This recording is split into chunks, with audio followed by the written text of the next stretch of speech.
छात्रों की समस्याओं के समाधान के लिए सरकार पूरी संवेदना की भावना के साथ प्रयत्नशील है।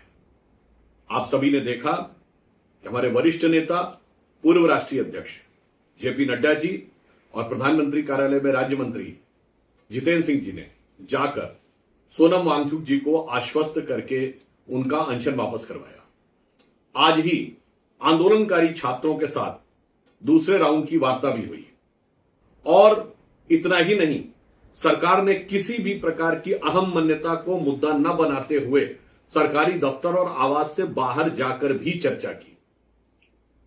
और माननीय प्रधानमंत्री जी ने कल पेपर लीक करने वाले घटनाओं के लिए और शीघ्रातिशीघ्र उनके दंड को सुनिश्चित करने के लिए फास्ट ट्रैक कोर्ट की घोषणा की।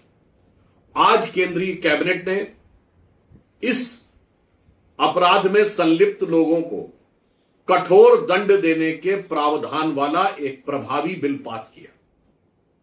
तो एक तरफ यह दर्शाता है कि प्रधानमंत्री श्री नरेंद्र मोदी जी के नेतृत्व में हमारी सरकार स्टेप बाय स्टेप हर दिशा से, हर प्रकार से समस्या के समाधान के लिए प्रयास कर रही है संवेदनशीलता के।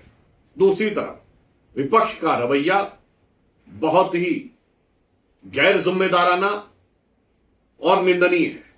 कांग्रेस पार्टी और उसके सहयोगी दल बार बार गोल पोस्ट चेंज करते हैं। कभी एक विषय की बात रखते हैं, कभी दूसरे विषय की बात। उन्होंने कहा सदन में चर्चा होनी चाहिए, सरकार ने कहा हम चर्चा के लिए तैयार हैं, तो फिर कहने लगे अमुक नियम के तहत चर्चा होनी चाहिए या दूसरे नियम के तहत। हम उनसे साफ कहना चाहते हैं कि सरकार खुले मन से इस विषय पर चर्चा के लिए तैयार है। आप चर्चा से भागिए मत। राहुल गांधी जी सदन के अंदर चर्चा न करके सड़क के ऊपर नित्य प्रति अनेक प्रकार की नाटकीय भाव भंगिमाएं देकर विषय की गरिमा और गंभीरता को समाप्त कर रहे हैं। इसलिए हमारा स्पष्ट रूप से कहना है, सरकार चर्चा के लिए तैयार है। आप बार बार गोल पोस्ट चेंज कर रहे हैं, आप चर्चा से भाग रहे हैं।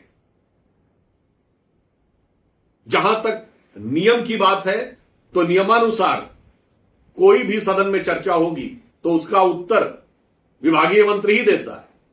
इसलिए आपकी मांग बहुत विचित्र है। इसलिए हम ये कह सकते हैं कि एक तरफ प्रधानमंत्री श्री नरेंद्र मोदी जी के नेतृत्व में भारतीय जनता पार्टी और एनडीए की सरकार छात्रों की समस्याओं को संवेदनशीलता के साथ, व्यवस्था को सुदृढ़ करते हुए समाधान खोजने के लिए प्रयास कर रही है। वहीं विपक्ष चर्चा से भागकर कुटिलता के साथ अराजकता उत्पन्न करते हुए घमासान उत्पन्न करने के लिए प्रयास कर रहा है।